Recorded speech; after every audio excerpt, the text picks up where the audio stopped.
Welcome back. You're watching Newslink and we're off to Entrepreneurship My Journey now, where two entrepreneurs dreamed of starting a tattoo parlor with nothing but passion for work. Now they want to celebrate tattoo culture, and hosting a tattoo convention is their way of eradicating the stigma of body art by celebrating it. Ndumiso Ramate and Sibusiso Dlamini run an influential tattoo parlor in the heart of Soweto. Soweto Ink opened its doors in 2014, welcoming urban natives to their ink bodies. The establishment prides itself on being the first black-owned professional tattoo shop in Soweto. To tell us more about this creative venture, we've got Soweto Ink co-founder Ndumiso Ramate, and he joins us in studio. Thank you very much for joining us this morning. And it's a very noble cause that you are doing through the convention, which we will get into later on in our conversation. But tell us a little bit about Soweto Ink and where this idea of establishing yourselves in Soweto as a tattoo parlor came from.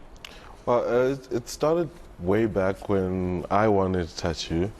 I started searching around and there was not a lot of tattoo parlors then, back in like 2012 in Soweto. Started searching, I couldn't find any like tattoo parlors. And then I know there were like tattoo parlors in the north, but obviously they were a bit expensive. And then there was a friend of mine who went to school with, Sibusiso Dlamini.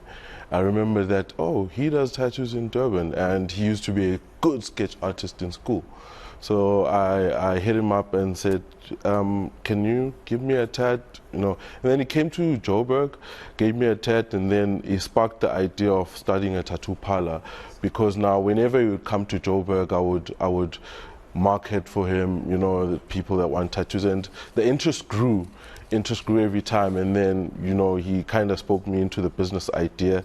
And after some time, because I used to work a 9 to 5, after some time, you know, 9 to 5 wasn't viable for me. And then I started seeing the picture, because we started the business while I was in the 9 to 5. Started seeing the picture and I had to leave the 9 to 5. But by grace, he was the person that was like, no, leave, focus on this, it's gonna work, you know. And then decided, sold my first car, then we bought studio equipment. We started in the back room in Project Glen. And then through time, we grew with the business, we grew with the understanding of the tattoo industry, the culture, you know, having a professional tattoo shop in Soweto. Yeah, and I mean, it's bizarre that you would think to start it and grow it in that area. And I want to say it because there's a lot of stigma around tattooing and us having the body art on our bodies. And I want to say particularly with black folk, you know, they don't, I think it's only now where we're starting to be liberal about things like that. So how did you break down that stigma and get a flood of customers coming in from all around to support the business and actually get tattoos? Well, with the stigmas, slowly people are understanding what tattoos are, because when we started back in 2014, the stigma was still very high. People still consider tattoos as bad, demonic. Yes. And you know, all of this stuff, and there's a whole topic behind the stigma. So it was a bit high. When we came in, we sort of like influenced the whole culture, the whole thing that there's nothing wrong with tattoos. You can look good in your tattoos and communities can still appreciate you. You can go to work, your 9 to 5, you know, with tattoos. Like, the community doesn't have to judge you because of your tattoos and what you have on your body, because they also don't know your past experiences, what you have been through in your life, what's going on in your life, nobody knows. So when we came in, it was such a big stigma, but now it's slowly breaking down because of such events like Soweto Ink Tattoo Convention, where people get to celebrate who they are, celebrate their art in one space with all tattoo artists, and you know, Yeah, and I remember when my sister got her first tattoo on her wrist, I think it was, my mother said, you may no longer make me a cup of tea using that hand, you know. It's just one of the examples that we have. But anyway, let's move over to some challenges that you guys have faced, the stigma being one of them, but actually running a business, that's no easy feat, particularly here in South Africa. What were those challenges and how did you manage to get through barriers to market entry? I'm glad you mentioned that because there's a whole business behind tattooing. It's not just tattooing. There's a formal actual business. There's marketing. There's certain sectors that you need to tap into to be a full business. You need to build a brand and all of that. So with us, we faced a lot of challenges. I remember one of the highlights of the challenges is we had a business, and then the next day you wake up, you get evicted. You have no business. You have nowhere to do business. Wait, so you guys had a business the one day and then you got evicted the next day? Okay, what was happening, the premises that we were using, because we were obviously hired the premises renting. So they were sold, but without our knowledge. And we use the premise, we occupy the premises for business. And then you wake up the next day, there's red ants, they are kicking you out. You don't know anything. Now you don't know where can I actually go? Because like we're not from Johannesburg. We don't have like families and kids. And now you sit and think like, where do I go in this situation? But God's grace, we moved through those challenges, moved business into wrong spaces where people didn't understand the culture. You know, we moved around Johannesburg. People didn't understand until to a point where we had to move back into where we started, rebuild the brand, reposition the brand, make people understand what Soweto Ink is about before we actually could move to the next step, of which we have another shop in Botswana now. That is amazing. So the growth prospects are endless for you guys. And tell us about that convention that you've just briefly spoken about, Soweto Ink convention. What is it that you are trying to do in terms of uplifting other artists and also teaching people about their bodies being a canvas?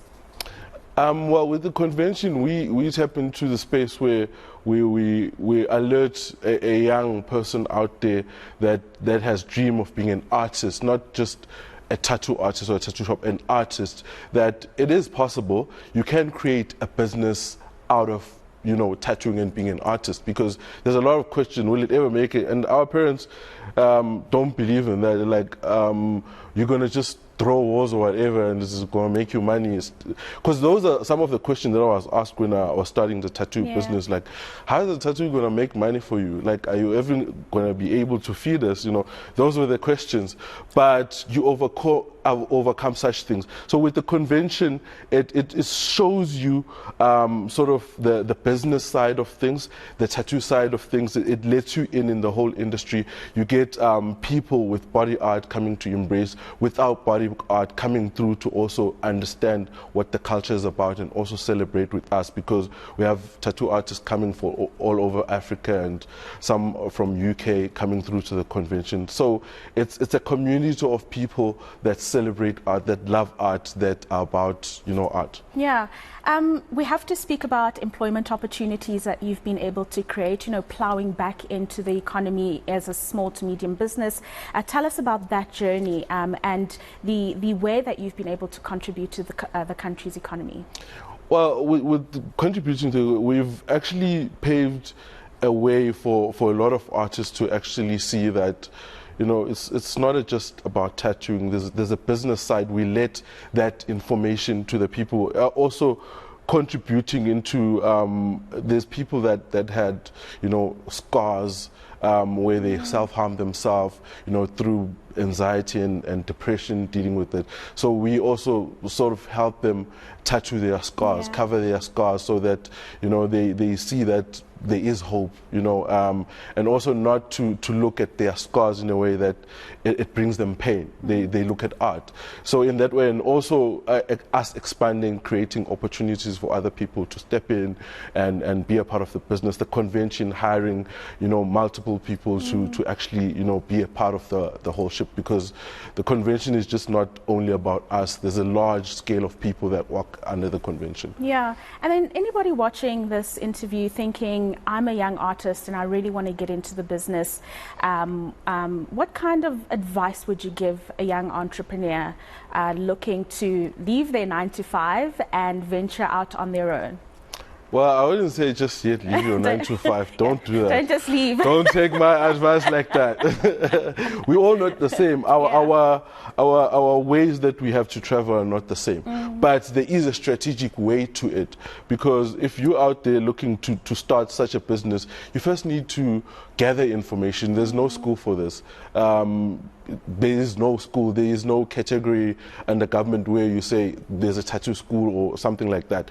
So you sort of need to come closer to shops that are doing right, professional tattoo shops, get to understand what the business is about, how do you run the business, the dynamics of business, how can I start my own business, how can I save up to start my own business, how can I learn the skill. There's a lot to just the business tattoo industry, but you need to sort of go towards people that know what they're doing. Yeah, and then we have run out of time, but I have to ask you, where was your first tattoo?